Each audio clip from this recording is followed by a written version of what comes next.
Olá, meus irmãos, aqui é o pastor Gerson Barros, da Comunidade Messiânica da Reconciliação. Sejam muito bem-vindos ao canal do podcast da Restauração. Hoje eu venho compartilhar com vocês a sétima porção da Torá, a sétima parashá, que se encontra no livro de Bereshit, no livro de Gênesis, capítulo de número 28. Essa parashá, ela corresponde a Gênesis 28, 10 e vai até Gênesis 32, 3. Parashá se chama Vayetse, que significa e saiu ou e partiu. Vai falar do exílio de Jacó fugindo do seu irmão Esaú. Vamos fazer aqui um breve resumo dessa parashá antes de adentrarmos propriamente em um ponto que eu acho importante de nós abordarmos aqui hoje. Essa parashá, ela vai falar de Jacó e Yaakov saindo da terra, a caminho de Harã, ou Harã,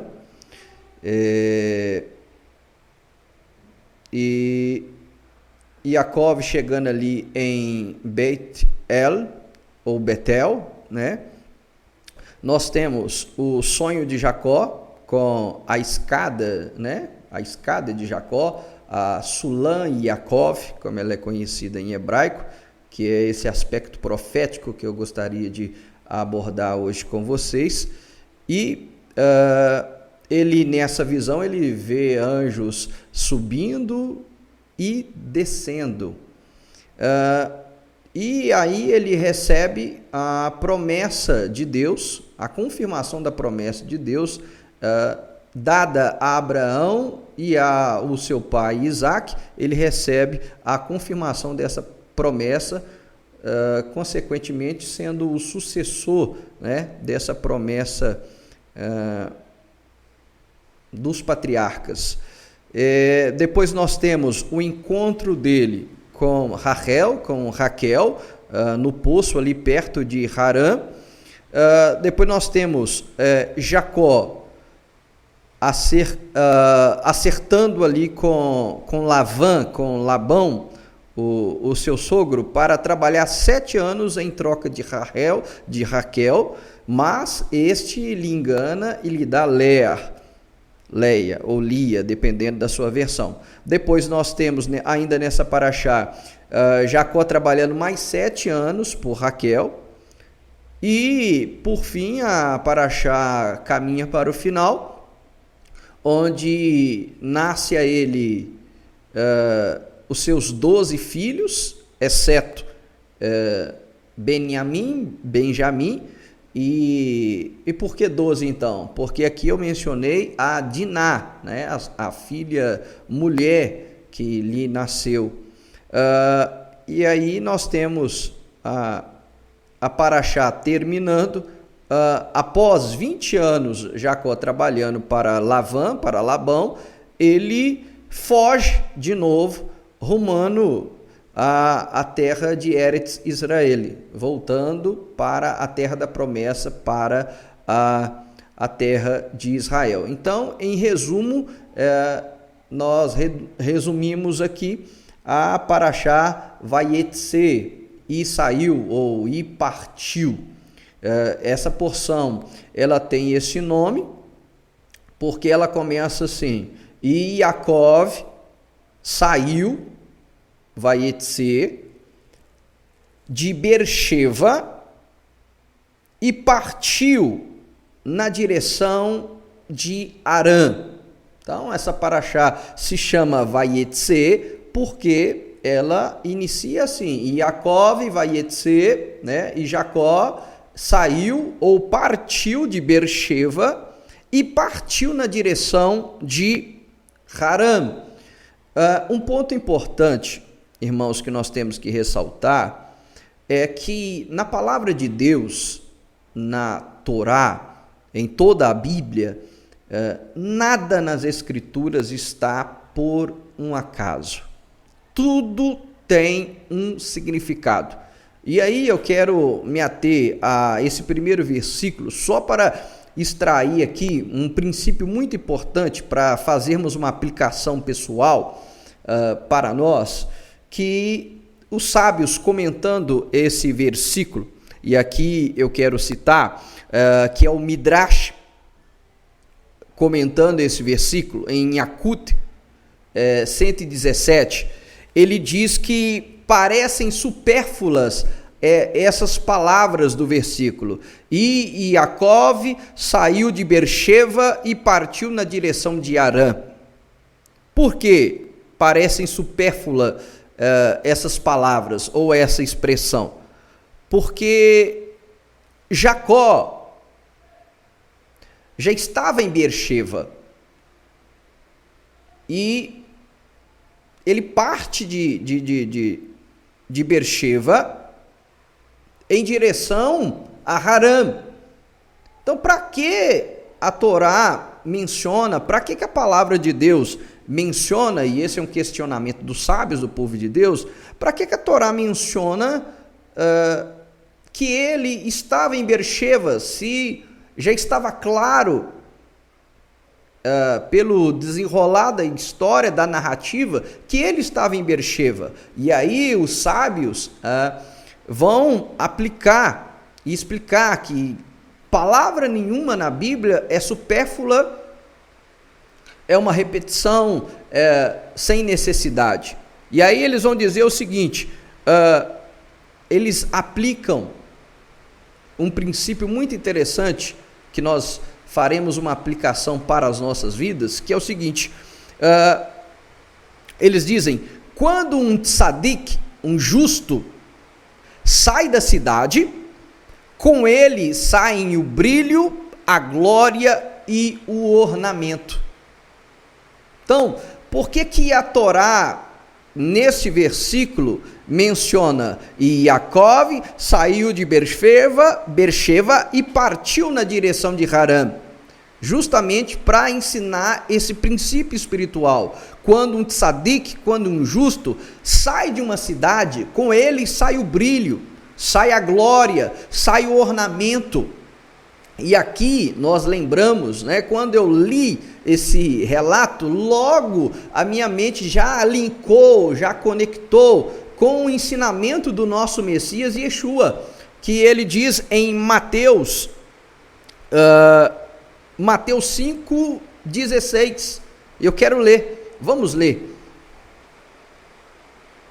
Mateus 5,16 diz assim: assim que sua luz brilhe diante das pessoas, para que elas também possam ver as boas coisas que fazem e louvem ao Pai Celestial de vocês. Então Yeshua disse aos seus talmidim, aos seus discípulos: olha, que a vossa luz brilhe diante dos homens, para que eles também louvem a Deus por causa das suas boas obras. Então, esse comentário judaico, esse comentário dos sábios do povo de Deus, a gente linka com Mateus 5,16. E aqui nós fazemos uma aplicação pessoal para a nossa vida. A nossa luz deve brilhar, a ponto de, quando nós tivermos que deixar uma região, um local, as pessoas sintam a nossa falta por causa da luz, por causa da presença de Deus que nós carregamos. E lembrando, você viu ali que Yeshua associa luz com boas obras, A nossa fé é uma fé prática, emuná, não é uma fé mental, teórica. Não, a fé não é crença. Tem muita gente que entende errado o conceito de fé. e traduz fé como crença. Ah, eu creio em Deus, eu acredito em Deus. Não, a fé é algo prático. A palavra fé em hebraico é emuná, que é melhor traduzido como fidelidade. Ou seja, eu creio, logo eu pratico. Então as nossas boas obras devem brilhar diante dos homens. Porque quando a gente é assim, aí nós somos considerados tzedikim, somos considerados justos, né? E quando nós deixamos um local, é perceptível que nós carregamos a luz do Eterno. Então, nós somos o sal da terra, meus irmãos, e nós somos a luz do mundo. Então, esse versículo se conecta muito bem na Brit Hadashah, nos escritos da Nova Aliança, conhecido como o Novo Testamento. Mas eu quero avançar com vocês para abordar um aspecto profético dessa paraxá, que eu gostaria de compartilhar com os irmãos hoje, que diz assim, aí o versículo 11, o texto prossegue: ele chegou a uma planície e passou a noite ali, pois o sol se pusera. Ele pegou uma pedra do lugar, colocou-a sobre a cabeça e deitou-se para dormir. Sonhou que ali, diante dele, havia uma escada apoiada no solo, e o seu topo alcançava o céu. E os anjos de Adonai subiam e desciam por meio dela. Aqui tem um detalhe muito interessante que a gente não pode deixar de comentar. Perceba, os anjos subiam e desciam. No nosso entendimento, na lógica da nossa mente, os anjos deveriam estar nos céus, descer e depois subir. Mas o texto diz que os anjos subiam e desciam, ou seja, eles estavam aqui. Interessante, né? Nós vamos avançar e vamos ver qual que é a interpretação judaica desse texto aqui. E é algo profético. Então, repentinamente, Adonai estava em pé. Olha que fantástico esse versículo 13. Então, repentinamente, Adonai estava em pé perto dele e descia por meio dela. Então,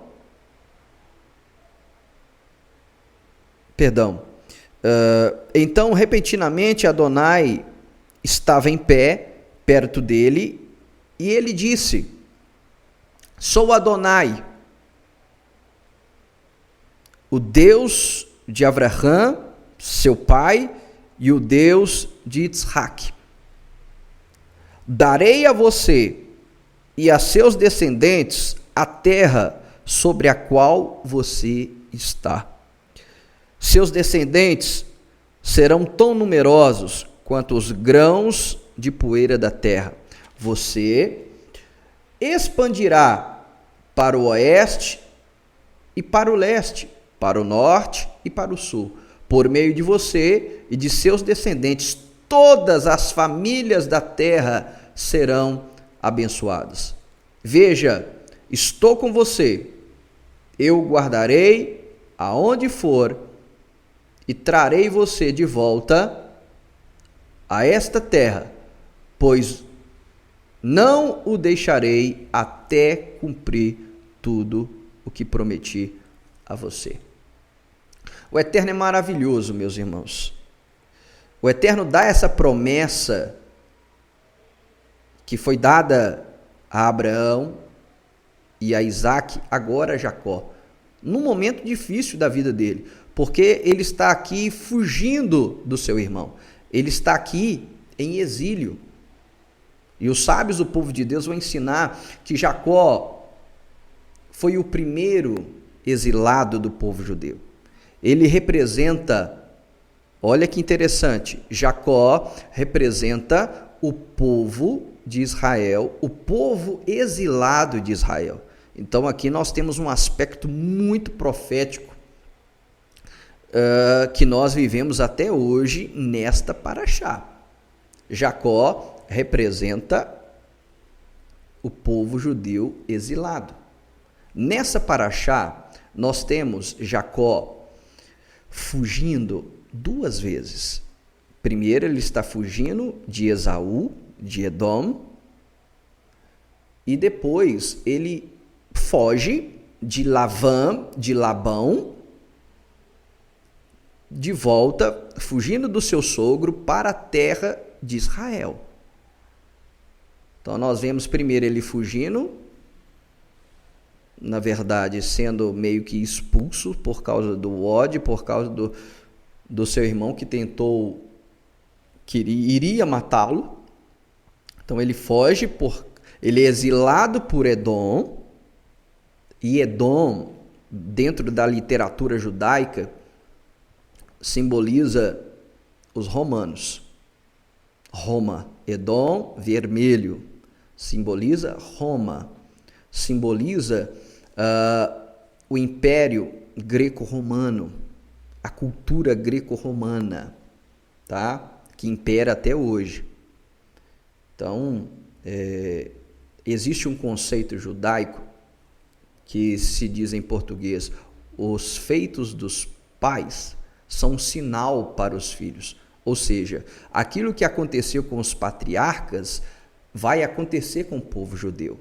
É assim que eles estudam a Torá, o Pentateuco, os primeiros 5 livros de Moisés. E Paulo vai ensinar esse mesmo mistério para a igreja. Lá em 1 Coríntios 11, ele diz: irmãos, eu não quero que vocês ignorem aquilo que aconteceu aos nossos pais, pois aquilo que aconteceu com eles é um sinal para nós que vivemos os últimos dias.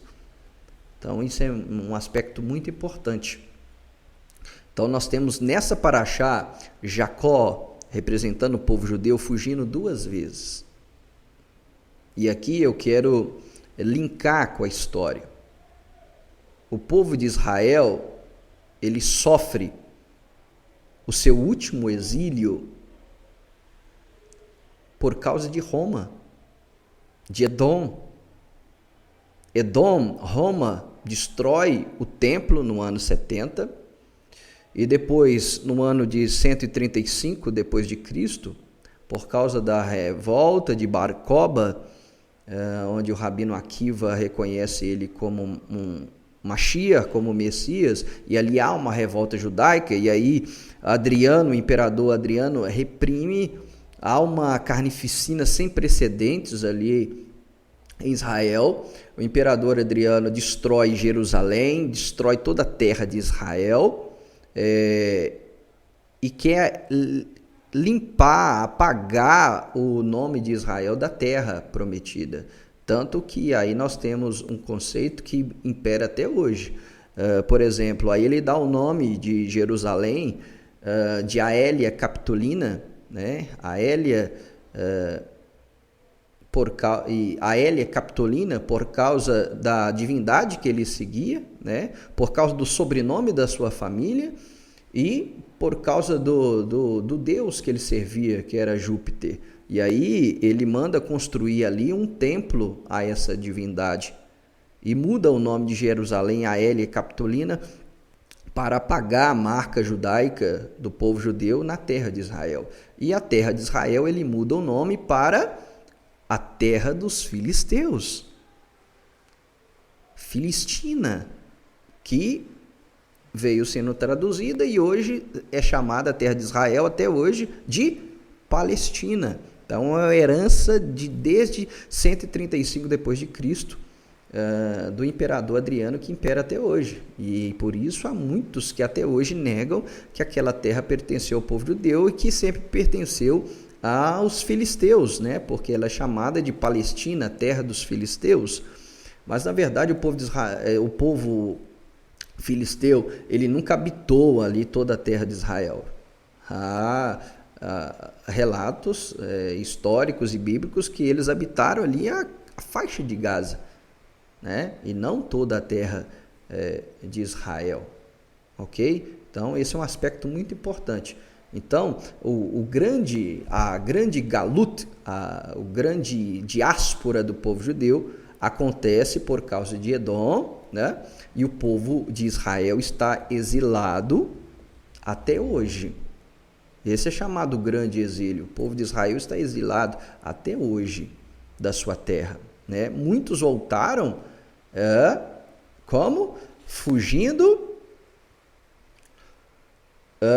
do holocausto. Eles fugindo do holocausto, fugindo da destruição, eles voltam para a terra de Israel. Assim como Jacó, fugindo de Lavã, ele volta para a terra de Israel. Então, nesta paraxá, nós temos o povo de Israel, Israel representando o povo, fugindo duas vezes. Primeiro de Esaú, de Edom, e depois de Lavã, de Labão. E Labão era parente dele. E aqui eu quero fazer uma aplicação profética. O povo de Israel, ele vai voltar. Assim como muitos voltaram por causa do antissemitismo, por causa da perseguição nazista, por causa do holocausto, o povo de Israel vai voltar para a terra. E muito por causa dos seus parentes, os árabes, né? Então, isso é um aspecto profético que vale a pena a gente mencionar. Mas, dado esse aspecto da paraxá, para nós concluirmos, eu queria agora extrair um outro aspecto profético desta paraxá, que é chamada de Sulam Yaakov, né? A escada de Jacó, que é algo totalmente profético também, totalmente profético, e eu queria mostrar e compartilhar isso com os irmãos. Então, Jacó, ele deita ali em Beit El, e ele tem esse sonho da Sulam, da escada, que ela alcança até o topo dos céus. Vamos ler de novo. Versículo 12. Sonhou que ali diante dele havia uma escada apoiada no solo, e seu topo alcançava o céu.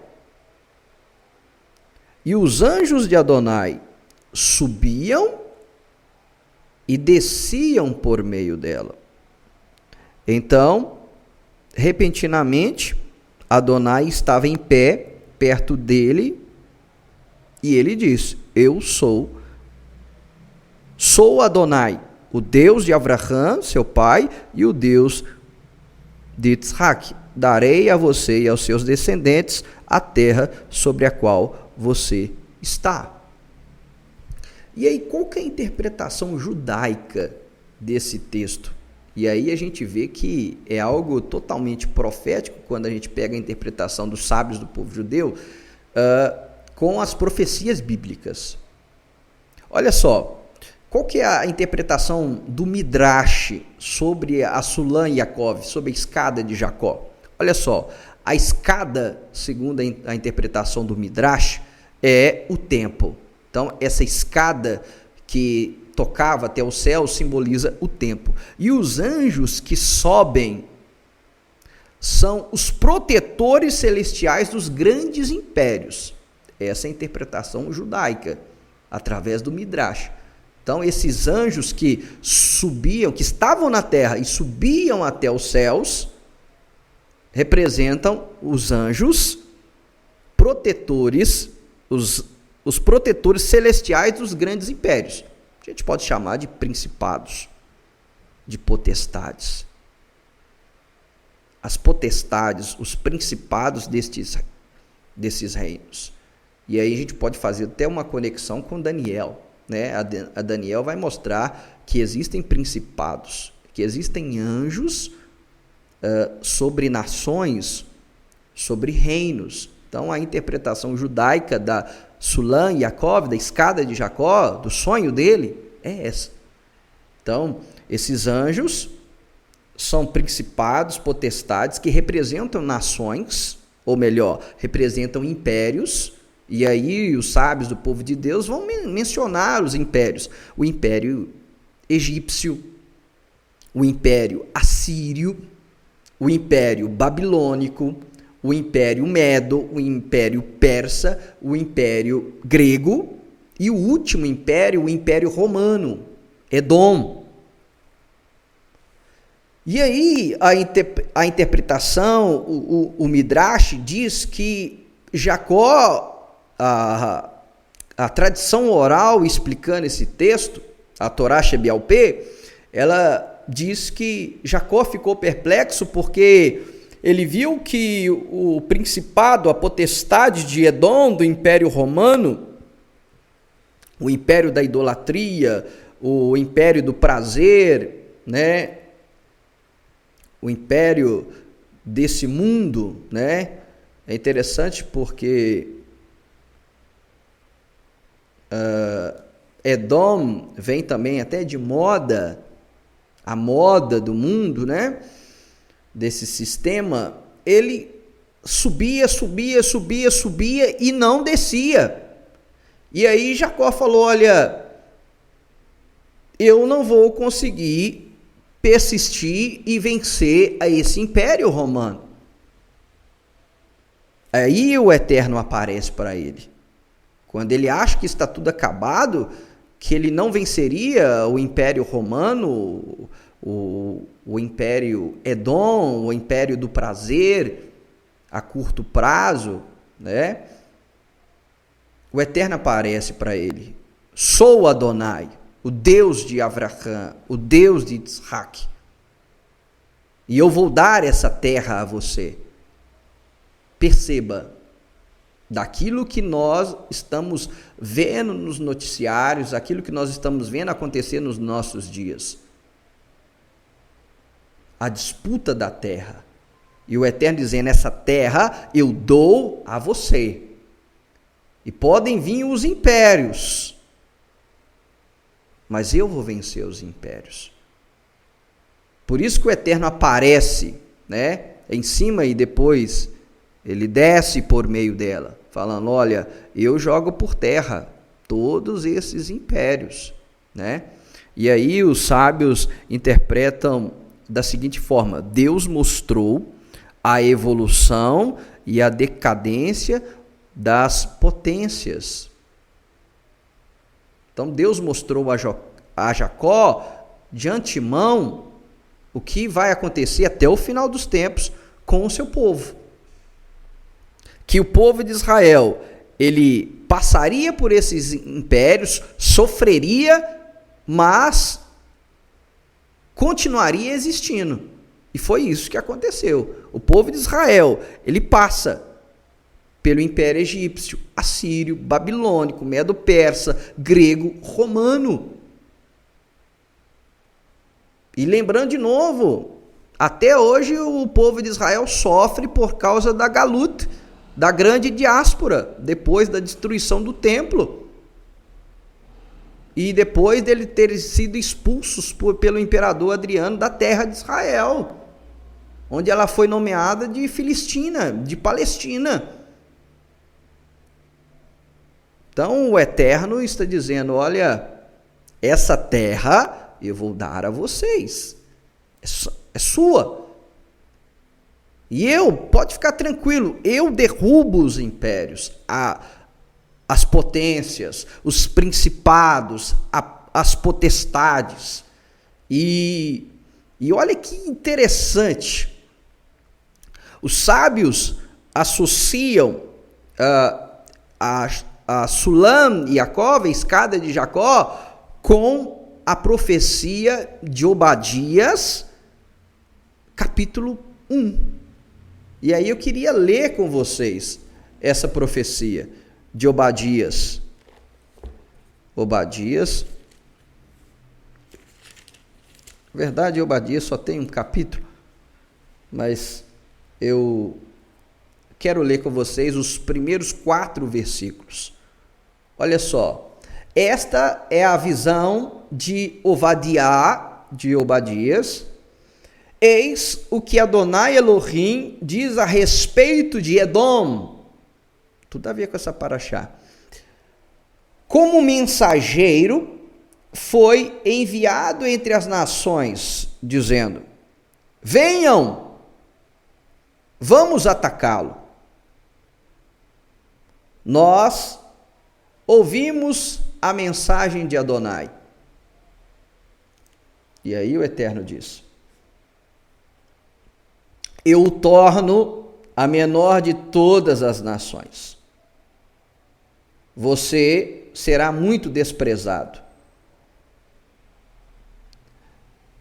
Você, cujo lar é na caverna do penhasco, que vive na altura e diz a si mesmo: quem me conseguirá derrubar?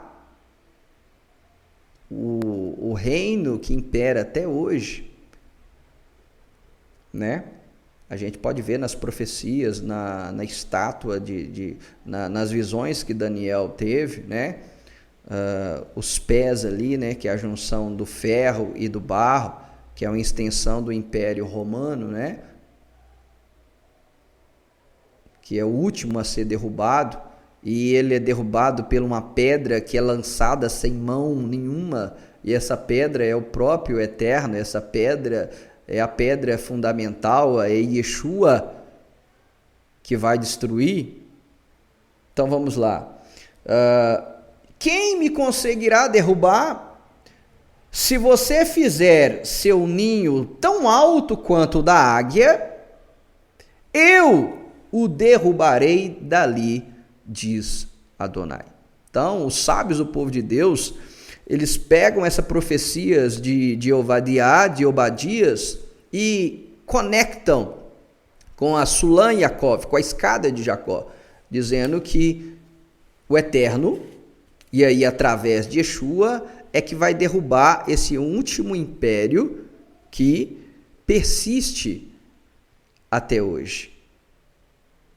E é interessante porque nos evangelhos nós temos a menção da Sulam Yaakov, da escada de Jacó.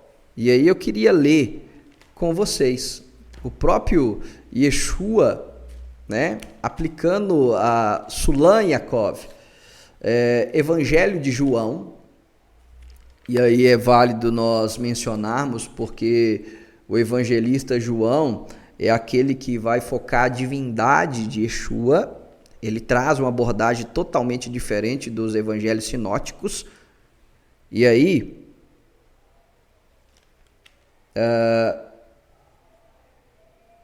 nós vamos ler a partir do versículo, João, capítulo 1, a partir do versículo 43, que diz assim: no dia seguinte, Yeshua decidiu partir para a Galileia. Encontrou Filipe e lhe disse: siga-me. Filipe era de Beit Saida, a cidade onde André e Kefa moravam. Filipe encontrou Natanael, e lhe disse: achamos aquele sobre quem Moshe escreveu na Torá, olha que detalhe interessante, e também os profetas, Yeshua ben Yosef, de Nazaret. Natanael perguntou: Nazaret? Nazaré? Pode vir alguma coisa boa de lá? Venha e veja. Disse-lhe Filipe. Yeshua viu Natanael vindo em sua direção e fez um comentário a respeito dele. Aí está um verdadeiro filho de Israel. Não há falsidade nele. Natanael lhe disse: de onde você me conhece? E Yeshua respondeu: antes de Filipe chamar você, você estava debaixo da figueira. Eu vi. Natanael disse: Rabi, você é o Filho de Deus. Você é o rei de Israel. Nossa, é fantástico isso aqui. São afirmações fortíssimas. Yeshua lhe respondeu: você crê em tudo isso só por eu ter dito que o vi debaixo da figueira? Você verá coisas maiores que essa. Então ele lhe disse: sim, é verdade. A Sulam e Yaakov agora. Sim, é verdade.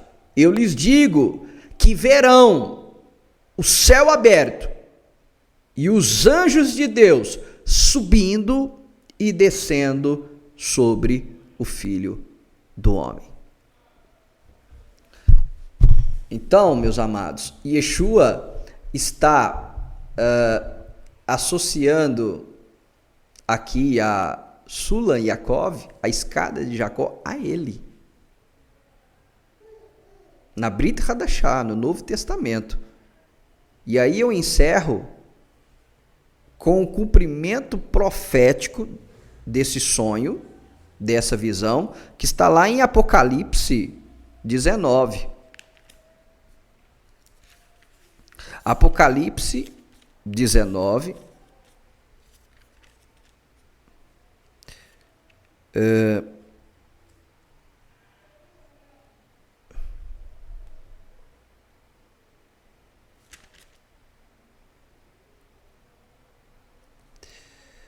Olha só, Apocalipse 19, versículo 11, diz assim: vi os céus abertos, e diante de mim um cavalo branco.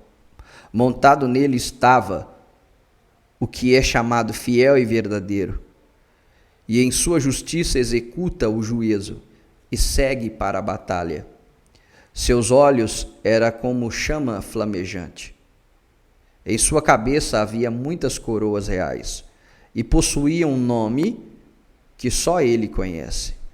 Está vestido com um manto tingido de sangue, e o seu nome é a Palavra de Deus. Os exércitos dos céus, vestidos de linho fino, branco e puro, o seguiam em cavalos brancos. De sua boca sai uma espada afiada, com a qual ferirá as nações. Ele as governará com cetro de ferro. É ele que pisa o lagar, do qual flui o vinho da ira de Deus, da ira de Adonai, Deus dos exércitos celestiais. Em seu manto e em sua coxa está escrito o nome: Rei dos Reis e Senhor dos Senhores. Então aqui nós vemos Yeshua derrubando o último império, o império de Edom. Ainda não ficou claro? Eu vou chocar essa revelação aqui de Apocalipse com a profecia de Isaías. E aí você vai entender que essa profecia, ela de Apocalipse, ela está associada à profecia de Yeshayahu, de Isaías 63. Olha o que diz Isaías 63. Quem é este, proveniente de Edom, de Botzra, com roupas manchadas de carmesim, vestido de forma tão magnificente, tão firme em seu grande poder? Sou eu que falo de forma vitoriosa, eu, capaz de salvar. Porque sua roupa é vermelha e suas vestes como as de quem pisa uvas no lagar? Pisei no lagar sozinho dos povos, nenhum esteve comigo. Assim eu as pisei em minha ira, esmaguei-as com a minha fúria, de modo que sua seiva espirrava em minhas vestes e manchei toda a minha roupa, pois o dia da vingança que estava em meu coração e o meu ano da redenção chegaram. Olhei, mas não havia ninguém para ajudar. Assombrei-me por ninguém me apoiar, portanto, meu próprio braço trouxe-me salvação, e minha fúria sustentou-me. Em minha ira pisoteei os povos, fiz deles bêbados em minha fúria e derramei-lhes a seiva sobre a terra. Então, irmãos, nós temos aqui uma profecia de que em breve, muito em breve, e pode ser ainda em nossos dias, nós podemos ser esta geração que vai ver o cumprimento profético dessas profecias. Yeshua vem e vai derrubar esse império que impera ainda, o mundo que jaz no maligno, as nações que têm se rebelado contra Deus. Então, a mensagem final para nós é esta: buscai ao Senhor enquanto se pode achar, e invocai-o enquanto ele está por perto. Shalom, shalom, meus irmãos, um forte abraço e que o Eterno continue abençoando a vida de todos vocês.